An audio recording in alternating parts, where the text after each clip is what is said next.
Hey there, Hallmark Hot Takers, and welcome back to Hallmark Hot Takes, where we review however many movies there are, because I thought there were 28, but when I look at this list, it seems like there's 31, and that has me mildly... Wait a minute. It has me mildly concerned. I signed up for 28. I know, I'm concerned, but it's fine. We're 7 in. We're 7 in. And tonight we are reviewing Gingerbread Miracle starring Merritt Patterson and John Ecker. So we just watched this movie. We are going to talk about it, and then Jason will explain the rating system. We're each going to give this movie a candy cane rating out of 5 for a total of 10 candy canes. For anyone who's bad at math. 5 plus 5, 10. Get it? Okay. So, what is this segment? This is the rec. I was just going to tell you about that. I thought you were jumping in. No. We are going to move to the rapid recap portion of a Hallmark Hot Takes, where we just recap the movie in case you haven't seen it, and just in case you haven't noticed yet, there won't be spoiler. So meet Maya, a freelance attorney who's living in her parents' basement, really in their garage apartment.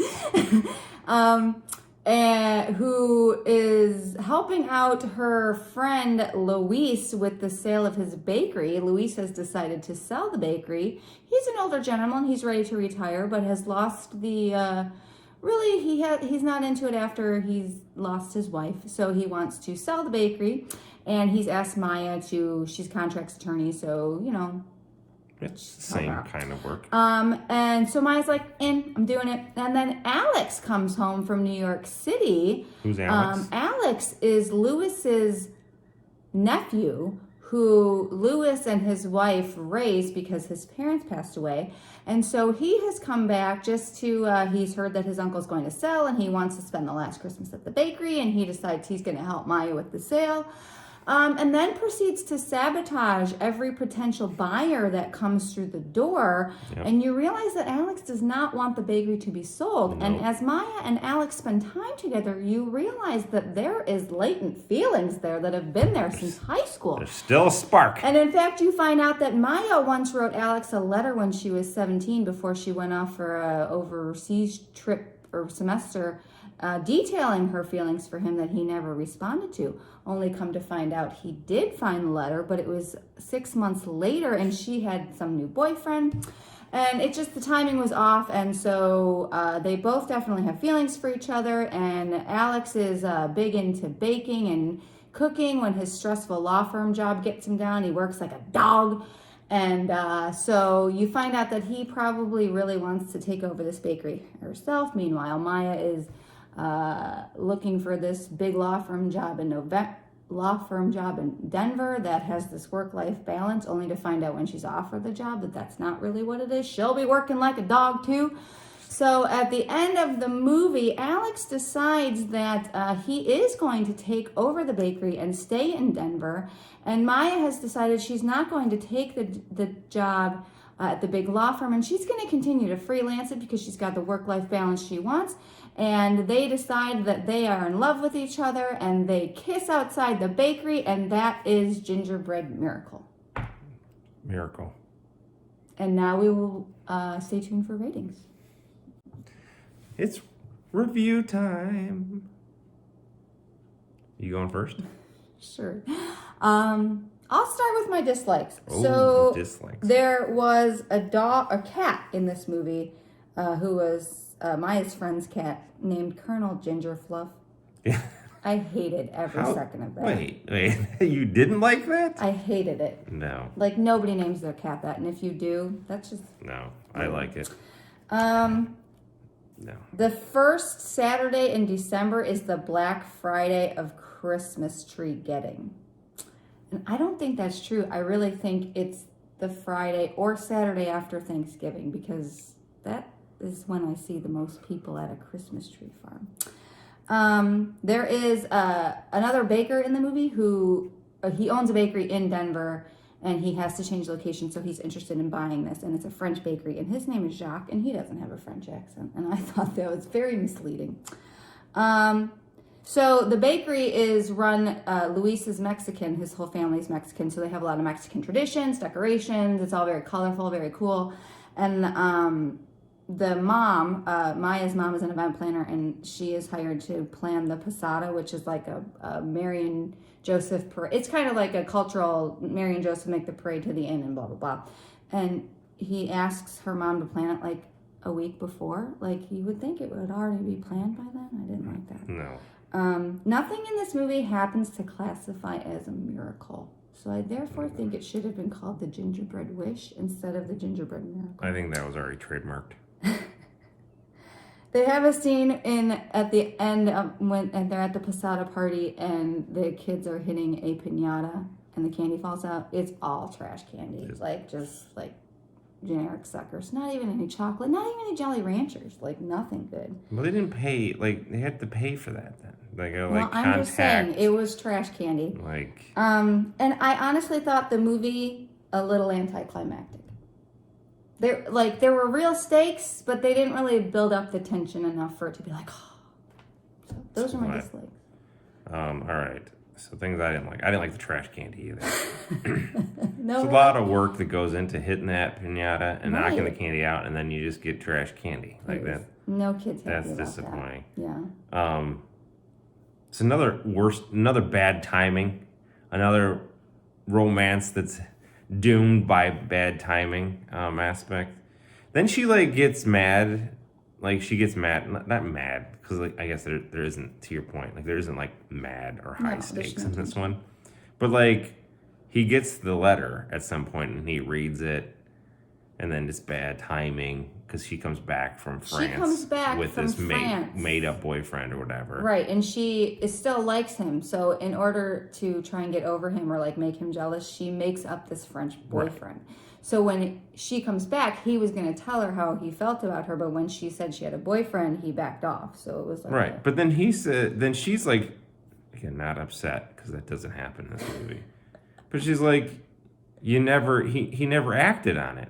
Well, this chick was married. She did get married. So the window closed because she met the guy in law school. So when she left her law school, there was no time for that to happen. Yeah, when you get married, it's just good sense to back off because right. And then he gets stressed out and he's in his apartment and he makes this taco plate for one, but it was a ton of work, a ton of work for two tacos. But cooking is what makes him calm. It was part of showing what makes him happy. But I agree, it was a lot of work for one person. I thought that he just ate standing over the stove. He didn't even sit down and enjoy it. No. I thought this was a low romance movie too, very low. Not a lot of feels. Not a lot of feels. Okay. I think that's all I have here. All right. So what did you like? Do you want me to do my likes? I can do my likes, unless you want to do your likes. Why don't you do your likes? Okay. Okay. So in the beginning of the movie, Alex is in New York and he's got a girlfriend, and he's so worked and so overstressed. I have this too. He stands her up for a date and he thinks he texted her, but the text didn't go through. And I thought that was amazing. So then he goes to her apartment and he's got this poinsettia and he's going to say he's sorry. And she just is having none of it. She breaks up with him, gives him his bag of crap back. And then before she closes the door on him, she takes his poinsettia and says, "Thanks, happy birthday." No, he gave him his present. That was his present. Was it his present? I think it was his present. Oh, I don't know. Whatever it was. It was a hilarious scene, and I thought it was great. So he stood her up on his birthday dinner. That's fantastic. It was great. But she was justifiably mad, and I'm good for her, because, it was great. I forgot a dislike. When Frenchie comes to the bakery, Jacques, and he's like, a bakery's a bakery. And it's no. It's not a bakery, it's a bakery. This is French versus but see, that Mexican was also confusing too, because it's is he going to buy it? He's not going to keep it a Mexican bakery. He's going to change it into a French bakery. So that whole thing didn't really make any sense. It was dumb. All right, sorry. Let's go back to positives. Okay. The banter. So Alex has a friend named Ian who ends up dating one of Maya's friends, whose name I don't remember. And the banter between Alex and Ian was really good. I enjoyed their relationship. Good banter. So again, another movie where they mentioned Jesus, Mary, and Joseph, and the whole posada was about how they walked around Bethlehem and they couldn't find any room, and then they were, welcomed into the bakery, and I thought that was great. I loved it. I knew you were. I knew you were gonna love the Jesus part. I knew it. I liked when Luis was giving the story to the local reporter, her friend, and he was talking about how the gingerbread wishes worked and how they started. I thought that was really heartwarming, and I really liked that. They're gingerbread Wishes. miracles. No, they were just wishes. That's but interesting, right? I feel like back to the name of the movie could have I feel been like because people were making a wish on the they gingerbread. were making a wish, but nothing classified as a miracle. No. Anyhow. None of that. I liked their flower fight. I thought that was really cute because you thought it was going to be like them throwing flour at each other, but it was really just, it was really cute. Like he puts flour on her nose and then like, I don't know. It was just a really cute moment where they were kind of like touching, and I liked that. Alec, I liked both of the leads. I liked Maya and I liked Alex. I liked them both. They were both very likable characters. Nothing bad to say about either of them. I liked them. The way Alex spoke and just throughout the whole movie, he just seemed like a normal guy, and he talked like a normal person would talk. And you just felt... It was based on a real story. I think that was the real character. That's why I think he was so real. I don't think so. He wasn't a real actor. He was really Alejandro. I just loved, I think he just was really endearing, and I liked the bait and switch. So when she gets this job at this law firm in Denver, they talk in the interview about how she's going to have this work-life balance and it's all going to be great. So they offer her this job and she takes it, and then she gets on the horn with HR. And they're like, oh yeah, you're going to be working 24/7. And she says, well, in the interviews, they talked about work-life balance. And she's like, yes, you're going to be working 24/7 to provide work-life balance to our partners. And I just thought that was pretty classic. I liked it. Attorney BS. And I really liked the posada. I did. I think those were great things. I liked the, I don't know if I liked this so much or I was incredibly jealous. There's a lot of gingerbread in this movie. Jason was salivating over it looked delicious. Yeah. It was soft gingerbread. Looked like the perfect amount of icing on gingerbread.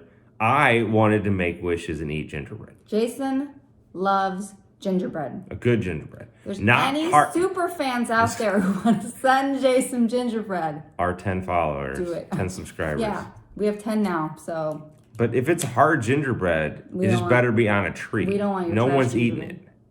Hard gingerbread is trash. But again, you could have it as a decoration and an ornament. And it smells good.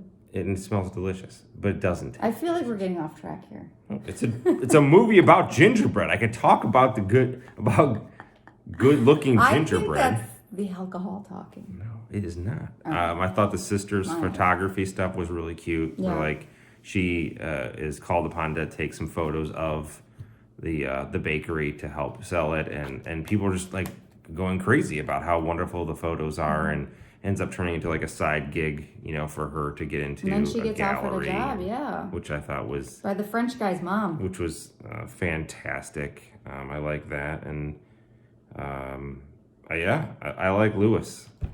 I think he was great. Yeah, Louis is the baker. He's the uncle. And I thought that was a touching story, and you could really relate to the fact that like he had the bakery, and his wife passed away, and he just didn't have the magic for it, and he wanted to move on to the next thing. And also the story of why he wanted Alex to be a lawyer. Him and his wife came here. They were immigrants, and they started this bakery, and like the push was, every generation better off than the one before it. And so he had always pushed Alex to go into law school. So Alex felt that he had to do that and be better, because that's what his aunt and uncle had sacrificed so much for him. And then at the end, when he decided to take over the bakery, Louis was like, oh, I'm sorry, I pushed you. If this is where your heart really is, then you should do it. And I thought that was really nice. Right.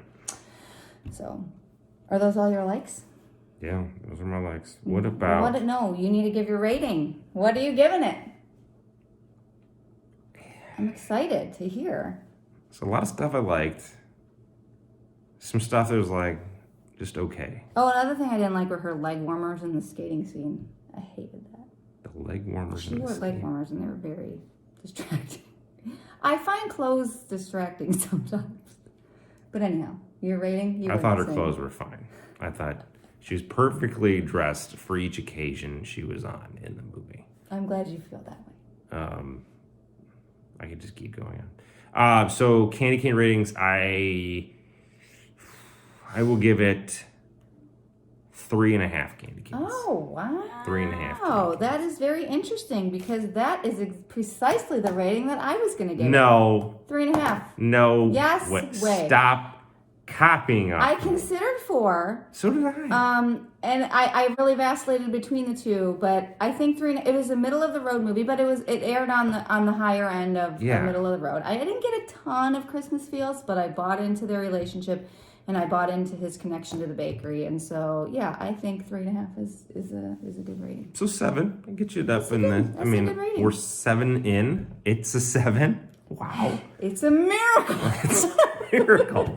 There's your All right. gingerbread miracle. You want to do some previews for tomorrow's Oh my movie? gosh. Okay, we'll talk about it soon.